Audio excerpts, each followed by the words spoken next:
I don't know if you're about to get to it or if it's a good question, but maybe I'll ask and you can Yeah, go ahead. We're going to get to it. But so Erasmus Darwin and Humphrey Davy, would they have gotten the idealist bug at that point, or were they still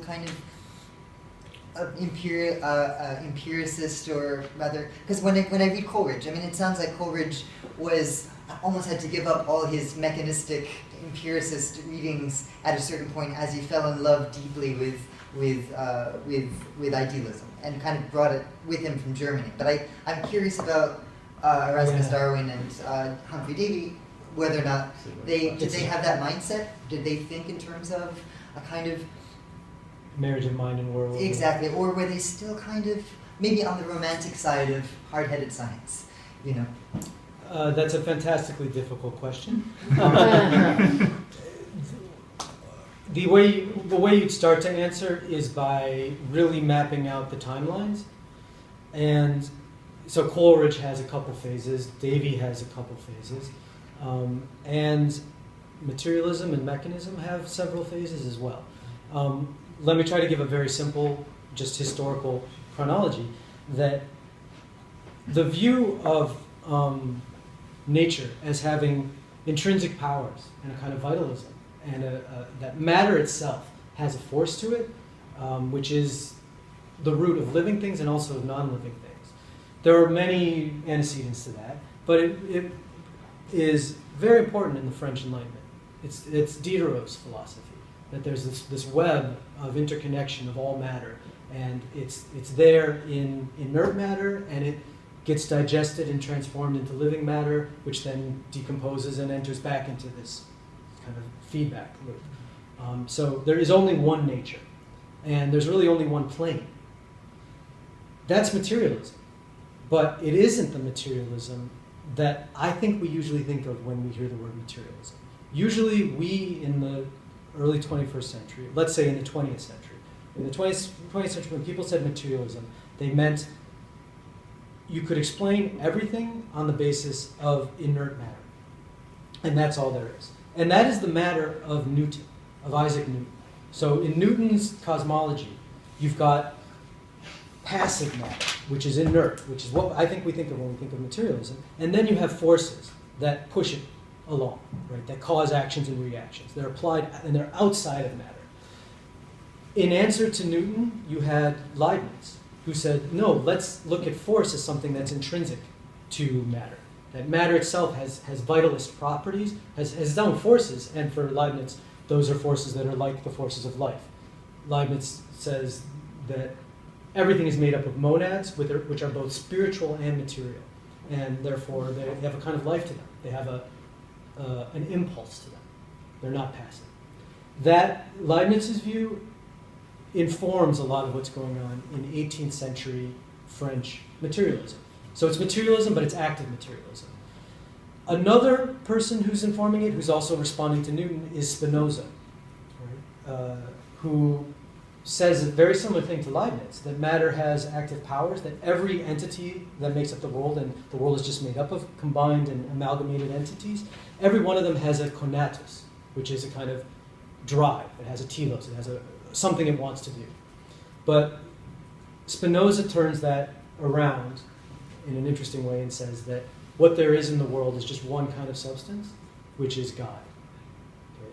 So Newton said there's matter, and then there's force, and then there's God, which really is responsible for force and kind of pushes forces around.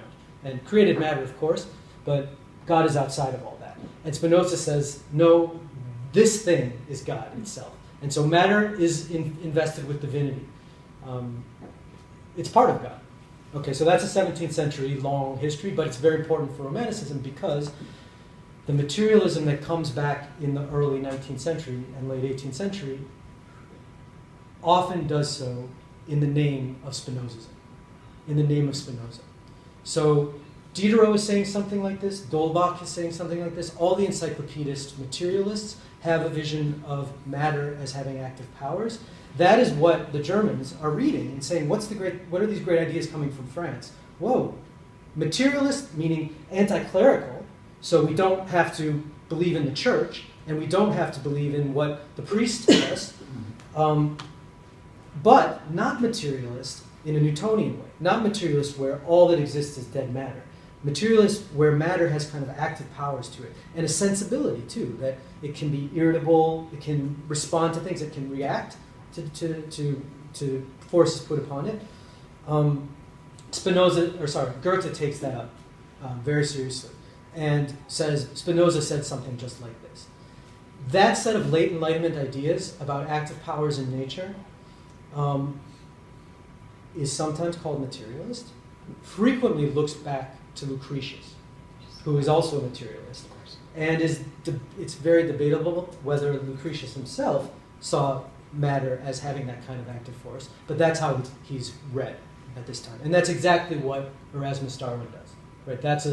The Temple of Nature is a Lucretian poem. Right? Lucretius wrote The Nature of Things. And so here's the Temple of Nature, which means you don't have to worship in a cathedral. You can worship in the temple of nature because there's a divinity in nature itself, and the logic of all forms and all growth is there in physical things and in matter. So that is a very long roundabout way of saying that the materialism that I think the young Coleridge and the young Davy glom onto or take seriously is that kind of materialism. It's anti-clerical, which means, well, it's against the established church. And it's frequently against transcendentalism, right? It's against the idea that God is outside the world. That's why it's material, right? It's only on this plane. It's humanist in a sense too, but it isn't denying the activity of matter. In fact, it's insisting on the activity of matter. It's insisting on a kind of vital principle, which may be different from matter, or more often a vital component that is built into matter itself. So the early Coleridge and the early Davy are that kind of materialist, and so is Goethe, right? That there's a kind of living vital force in nature, which he sees coming from Spinoza. I also think that that's the materialism of Shelley, right? I think that's part of what you guys have to figure out, right? Like how do we make sense of Shelley's materialism? He is proclaiming himself an atheist, but he's hardly irreligious. Right? He's not proclaiming a disenchanted world at all. He's re-enchanting a world that he thinks both science, or some versions of science, and most versions of religion have denied the power to express itself. He wants to harness and call forth those vital forces that are there in matter, that people like Erasmus Darwin are saying are there in matter, and Goethe and the German Romantics. We have some great material, by the way, from Colin Yeager at Princeton on Friday that we recorded discussing exactly these issues. Good. So you guys will be able to see that. We'll post it on the Prometheus Collaborative Digital Initiative as we begin that project, Sarah, next week. Then it gets really interesting so the idea that matter has a kind of force to it can lead to the idea that matter has a plan in it, that it has something it wants. So if that's true of every unit of matter, it must be true too of the aggregates of matter. And we can see that in organisms, that they seem to have a kind of drive to do something. If you scale up to the next aggregate of, say, species, or of an ecological system, or of the Earth itself, or of nature as a whole, there may be a plan there. There may be an idea that's built into it. And that idea might be the kind of great mind of nature, the archetypal intelligence driving the world. That's the language Kant uses. Plan the world, that's written into the world. And then once you've crossed that threshold, you suddenly move out of materialism and immanentism into transcendentalism. You could, right? Because you're in a realm of ideas. You're in a realm of something that is more than anything that you individually see, and you're trying to get beyond the local or the individual or the concrete to the idea that's behind the world.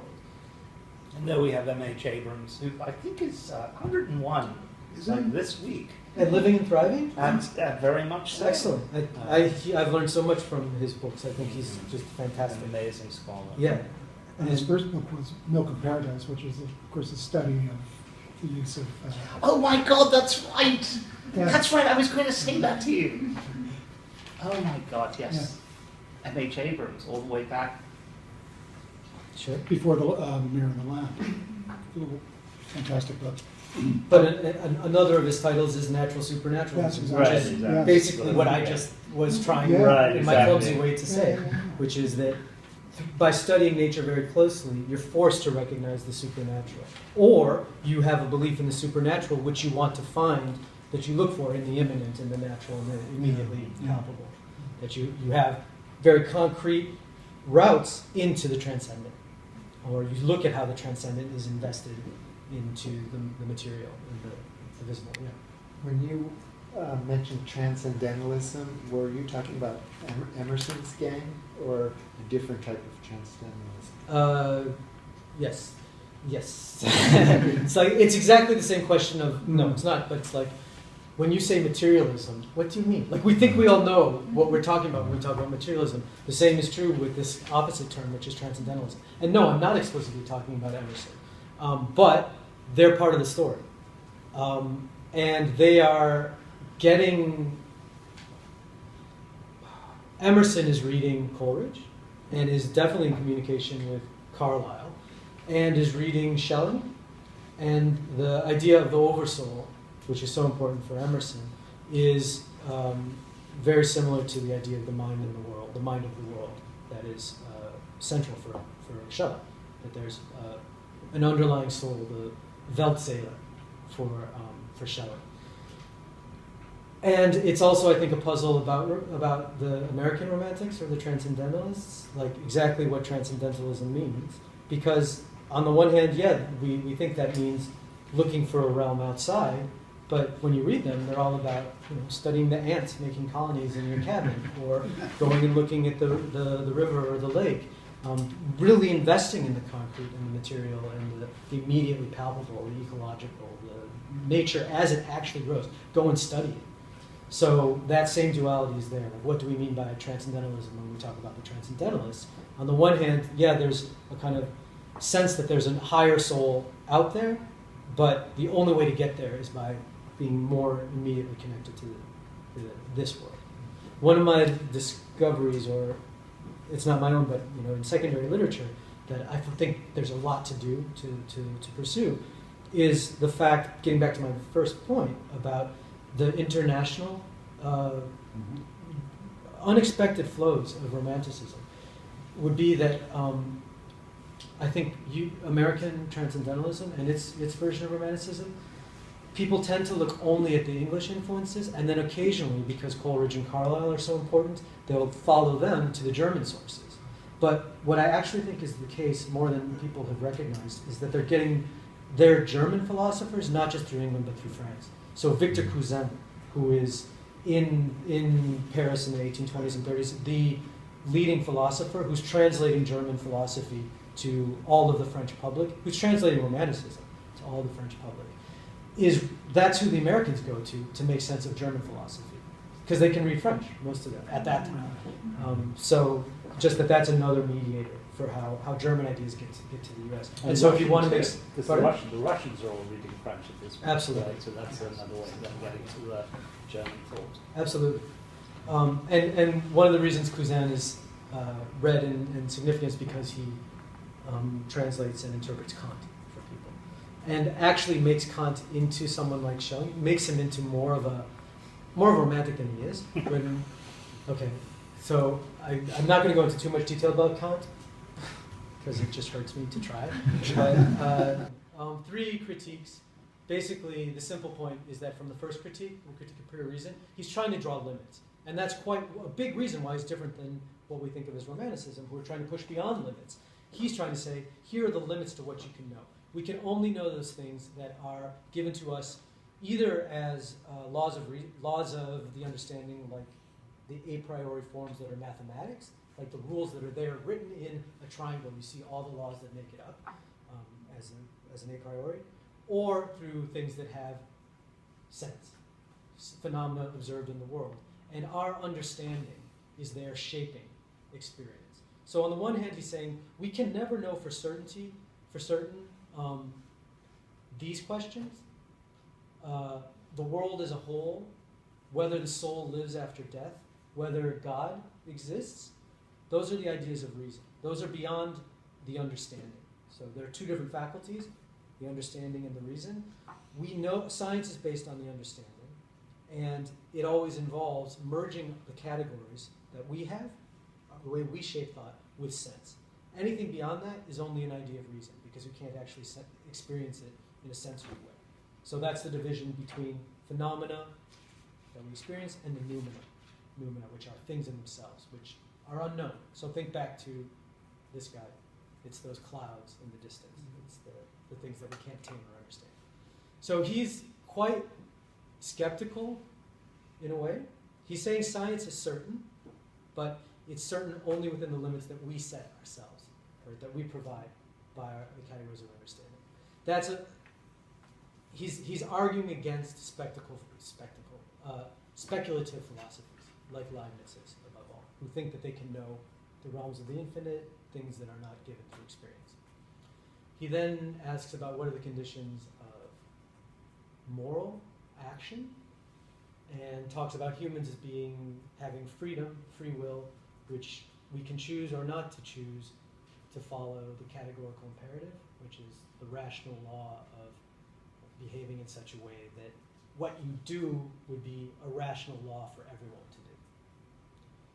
But then the really romantic work, which he wrote at the end of his life, so he's been talking all about the limits to what we can know, and really why metaphysics and speculation aren't part of science. And that's too bad, but science at least is really well grounded. And science is always going to be mechanical, is always going to be Newtonian laws underlie all sciences.